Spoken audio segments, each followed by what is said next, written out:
Hi, my name's Rachel Ludke. I'm a clinical dietitian at Frederick Hospital in Milwaukee, and today we are going to be going over a nutrition support case study in trauma patients.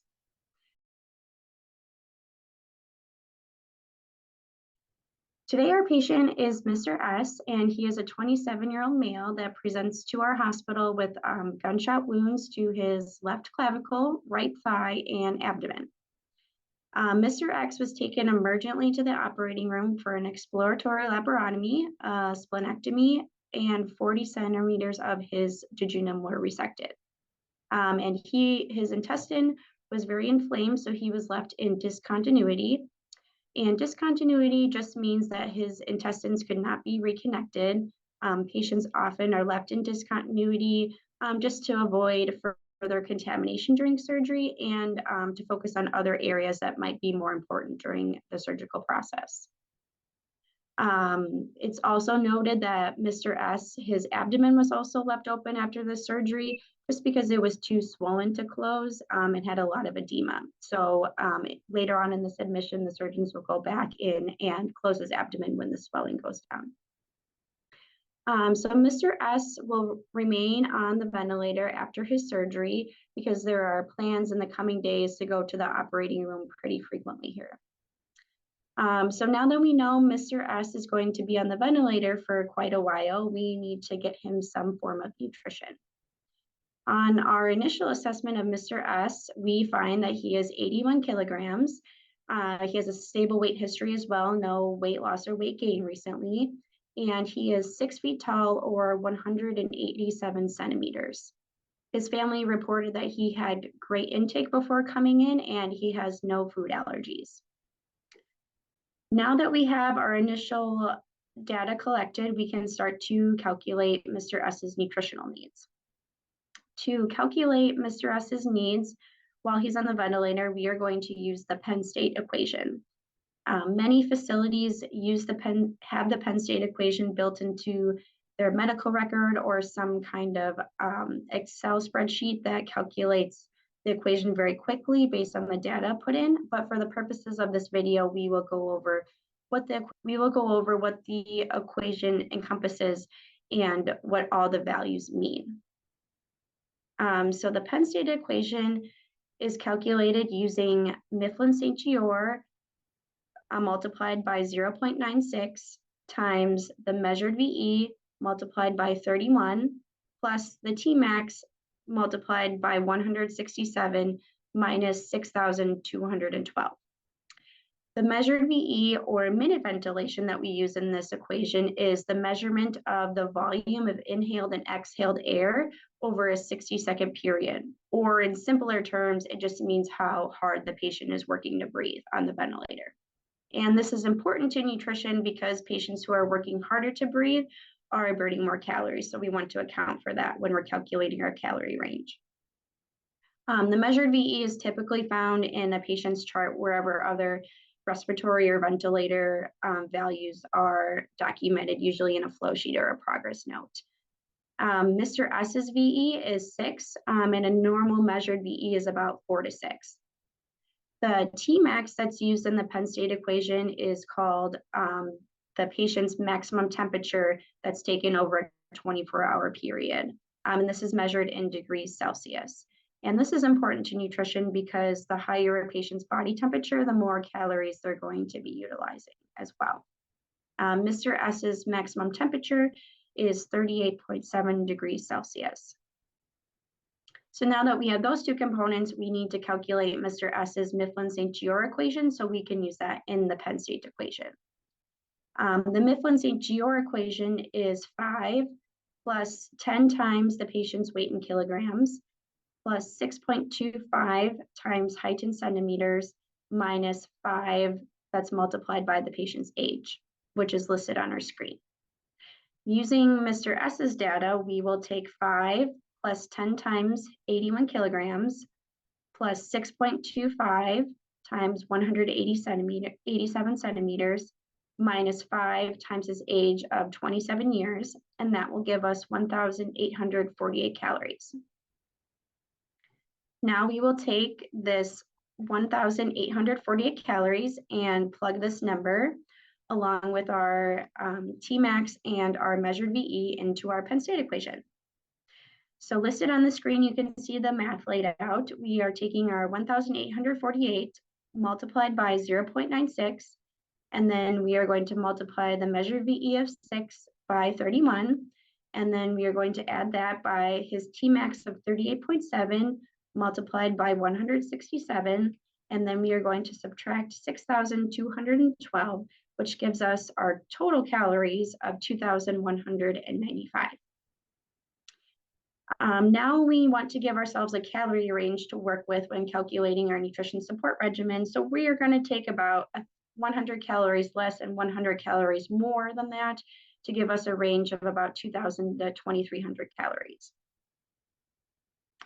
Now that we have Mr. S's calorie needs, we can move on to calculating his protein needs. Aspen trauma recommendations recommend about 20 to 25% of a patient's total nutrient intake to be from protein. And so this usually equates to about 1.5 to 2 grams per kilogram protein. But this can always vary based upon the severity of trauma, a patient's body mass index, and if they are on any kind of renal replacement therapy. So Mr. S's protein needs using 1.5 to 2 grams per kilogram are going to be 120 to 160 grams per day. And finally, moving on to fluid, we will use a standard range of 25 to 30 milliliters per kilogram. Fluid requirements can vary greatly in critically ill patients dependent on their renal function, cardiac function, and overall fluid status. So that may be significantly more or significantly less. That's something that usually dietitians coordinate with their primary team on as well. But for the purposes of this video, we will use 25 to 30 milliliters per kilogram, which equates to 2,000 to 2,400 milliliters per day. So now that we have our estimated needs ready to go, we need to determine how best to feed Mr. S. It's always best to feed patients on the ventilator enterally or through a feeding tube if their GI tract is functioning. Because Mr. S's small bowel is in discontinuity, meaning it's not connected, we can't feed him enterally, so we are going to start some parenteral nutrition. To start our parenteral nutrition calculations, we're going to start with macronutrients. The 3 macronutrients that are in parenteral nutrition are amino acids or protein, dextrose or carbohydrate, and lipids, meaning fat. Each component is available in different concentration levels, and that varies based on what product your hospital carries. Amino acid concentrations are typically between 3.5 to 20%. Dextrose concentrations are anywhere from 2.5 to 70%, and lipids are available in either 20 and 30% solutions. So for our case, to help us with our math, our concentrations are going to be 10% amino acid, 70% dextrose, and 20% for lipid. There are multiple ways to calculate macronutrients in TPN. This is just going to be one method. And we are going to start by choosing our amino acid content first. So given our range is 120 to 160 grams per day, I'm going to start somewhere in the middle with 140 grams. And I am going to multiply that by 4 because there are 4 calories per gram of amino acid, and that is going to give us 560 calories. And to calculate the amount of volume this amount of amino acid gives us, we're going to take this 140 grams and divide it by 0.1 since our concentration of amino acids is 10%. And that is going to give us 1,440 milliliters. Next, we can either calculate dextrose or lipid. Typically, I choose to calculate dextrose next. And it should be noted that patients need a minimum of 150 grams of dextrose per day to support brain function and overall metabolic processes. And usually patients receive a lot more than that to meet our total calorie range. Typically, we can start by aiming for 50 to 60% of our total calories from dextrose. So if we take our calorie range and we divide that by half, where we're going to get about 1,775 calories. And if we divide that by 3.4, because there are 3.4 calories per gram of dextrose, that's going to give us about 316 grams of dextrose to work with. And to get the volume of our dextrose, we are going to take that 316 grams and divide that by 0.7 because the concentration is 70%. And that is going to give us 451 milliliters coming from our dextrose solution. And to double check our math, our calories from dextrose percentage is 50%, and that falls within the recommendations of 50 to 60% of total calories coming from dextrose. Lastly, we need to calculate our lipids, and our remaining calories left, if we're taking about 2,100 calories, is 515. There are 10 calories per gram of lipids. So if we divide 515 by 10, that gives us 51.5. And we want to round to a whole number. So we're going to round up to 52. And so that would give us 52 grams of lipid.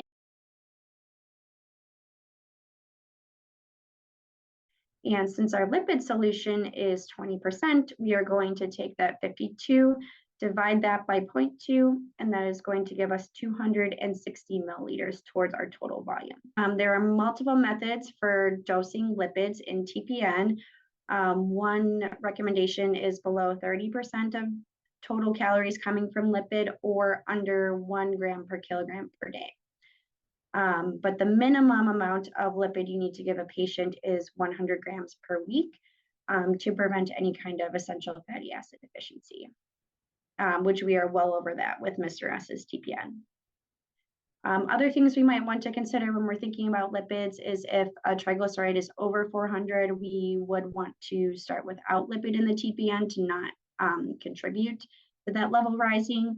Or if Mr. S was on any kind of propofol, which is a sedative that contains lipid, we don't want to give him more lipids since he's already receiving that from some medications.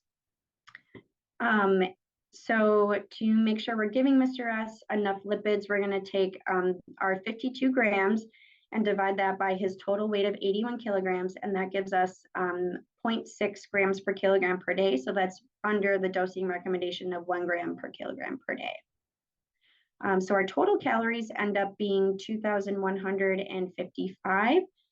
And to determine our percentage of lipid that we're giving him, we're going to take that 520 grams of lipid divided by 2,155, and that gives us 24% of our solution coming from lipids. So that's under that 30% of total volume recommendation.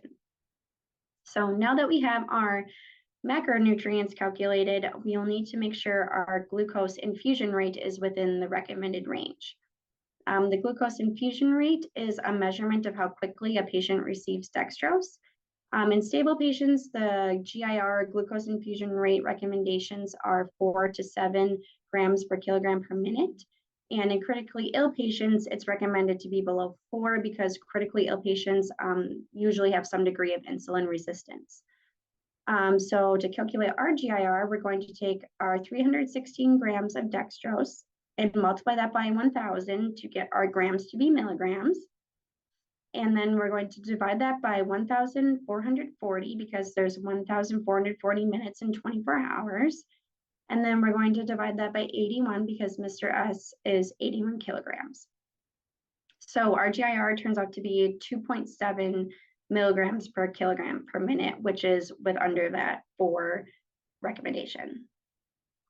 Another safety aspect of TPN we're going to need to consider is if our TPN meets the 4-10-2 stability rule. And that rule was created to ensure the stability of the solution is safe to give to the patient. So amino acids need to be at least 4% of the solution, dextrose needs to be at least 10%, and lipids at least 2% of the solution. The rationale for the 4 and 10% rule is to ensure there's a valid calcium phosphorus solubility rule so that we don't create precipitates in the solution. And the 2% lipid rule was created to make sure that there's no fat globules that are forming in the bag and would create some kind of fat embolism that could travel to the patient.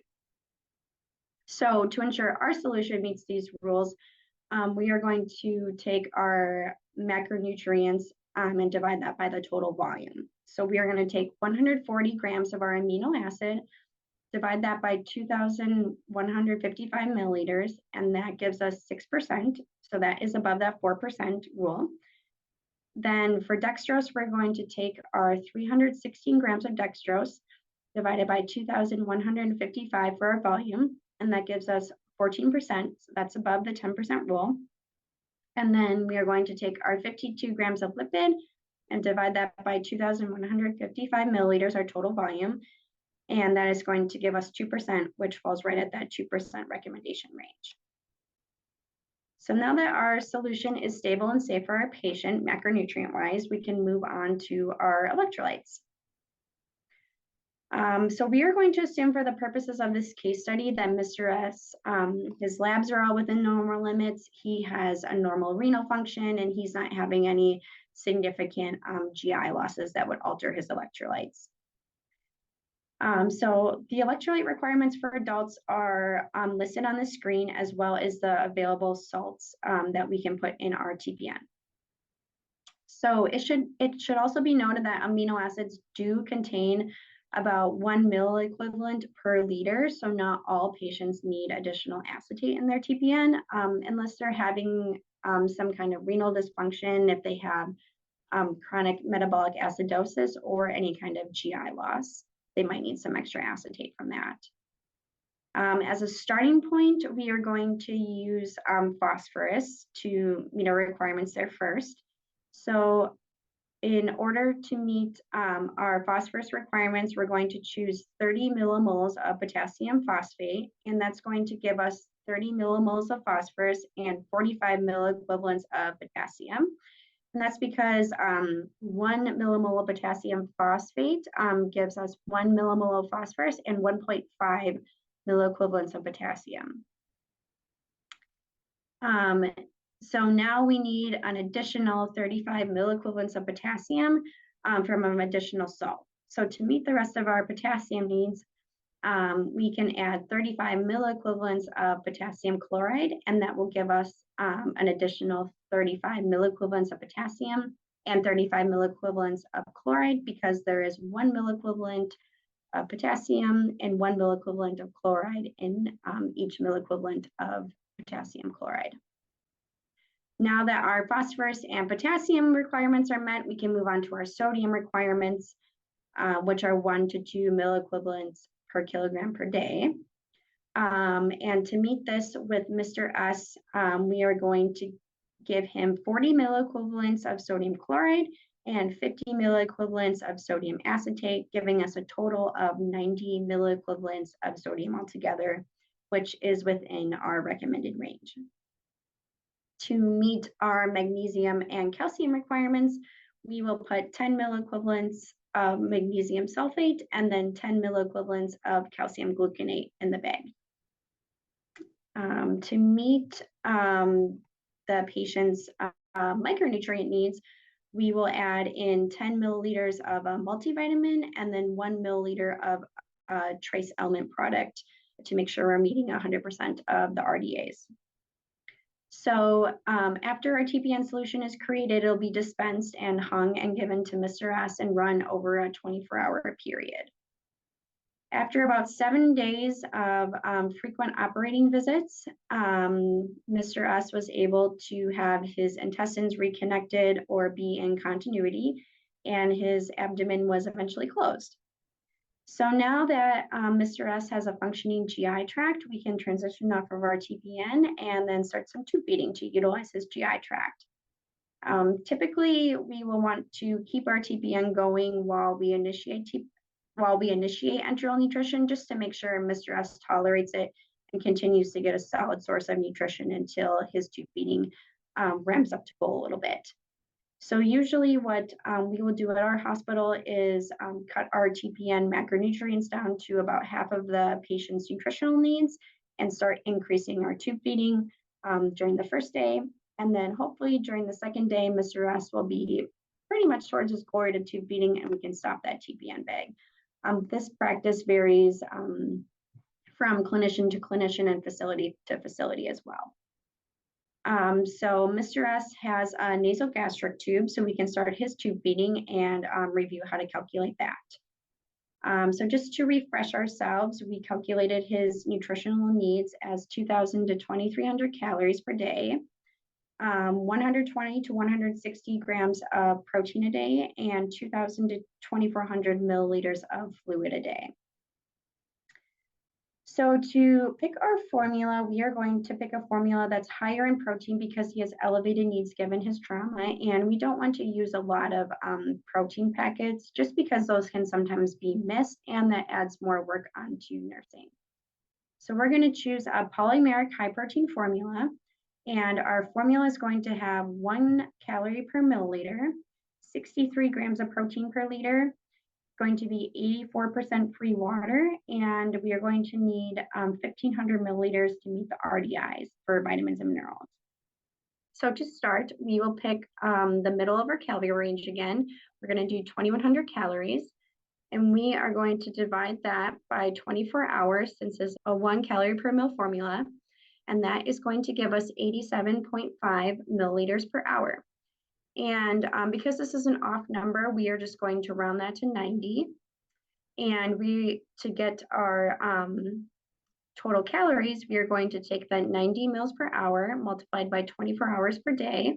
And that's going to give us 2,160 calories per day. And we are going to keep that number since it's a 1 calorie per mil formula. We don't have to multiply that by another number if we are, say, using a 1.5 calorie per mil formula. To see how much protein we are getting from this formula, we are going to take 2.16, since that is the amount of liters we're using, and multiply that by 63, since there's 63 grams per liter, and that gives us 136 grams per day, which is within our recommended range of 120 to 160 grams per day. And finally, to figure out our fluid, we are going to take 2,160, which is our total volume, and multiply that by 0.84, since it's 84% free water. And that is going to give us a total of 1,814 milliliters. That is slightly below our 2,000 to 2,400 milliliter fluid goal. So Mr. S is going to require some kind of flush.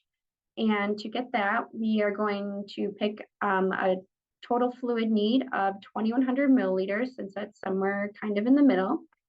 And we are going to subtract 1,814, because that's how much free water our formula gives us. And that leaves us with 286 milliliters of water we need to give in the form of water flushes. And to create the schedule, we want to flush for tube feeding every 4 to 6 hours. So we are going to flush Mr. S's tube with 70 mils every 6 hours, and that's going to give us a total of 280 mils of free water, which is right at about that 286 milliliter range we wanted to get. So to start Mr. S on his tube feeding, we are going to start at a rate of 20 milliliters an hour. There are no recommendations for the rate you have to start tube feeding at. It can be anywhere from 10 to 25 milliliters an hour. We're going to start him at 20 milliliters an hour, and we're going to advance him by 10 milliliters every 6 hours until we get to our goal of 90 milliliters an hour. So Mr. S tolerated his tube feeding advancement, so we stopped our TPN the next day. And Mr. S was eventually extubated a few days later and advanced to a regular diet after he saw a speech therapist. And since he was tolerating his diet, we removed his NG and stopped his tube feedings. Stay tuned for more case studies in the future. Thank you.